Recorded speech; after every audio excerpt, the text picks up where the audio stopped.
ST महामंडळाने ज्या 7 metre आणि 9 मीटरच्या ज्या मिनी बसेस घेण्याचं जे प्रयोजन केलं ते अशासाठीच केलेलं आहे, की जिथं दुर्गम भाग आहे, डोंगराळ भाग आहे, जिथं 12 मीटरची मोठी बस बसू शकत नाही, तर अशा ठिकाणी एस-टी महामंडळाने मिनी बसेस घेण्याचं प्रयोजन केलेलं आहे आणि मिनी बसेस घेतल्यामुळे एक फायदा असा होतो, की तुमची जी कॉस्टिंग तर कमीच होते बस छोटी असल्यामुळे प्लस रनिंगचं जे टाईम आहे ते सुद्धा तुमचं कमी होतं.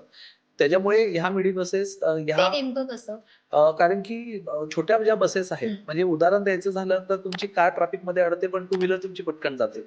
तसंच मिनी बसेस आहे. छोट्या बसेस तुमच्या सध्या ट्रॅफिक इतकं आहे, मग ते ओव्हरटेकिंग असेल किंवा चांगला स्पीड असेल, त्याच्यामध्ये ती पटकन जाते आणि म्हणूनच या ग्रामीण भागामध्ये मोठ्या बसेस मग कधी-कधी टर्निंगला प्रॉब्लेम येतो त्या 12 मीटर बसेसला. हे रस्ते सगळे डोंगराळ, दुर्गम असल्यामुळे. त्यामुळे छोट्या बसेस हे एस-टीला अशा दुर्गम भागासाठी खूप फायदेशीर ठरतात. त्यामुळे आता सुद्धा परिवहन मंत्री यांनी घेतलेला जो निर्णय आहे, तो निर्णय खूप चांगला आहे आणि मोठ्या प्रमाणामध्ये एस-टीच्या मिनी बसेस ताफ्यात याव्यात.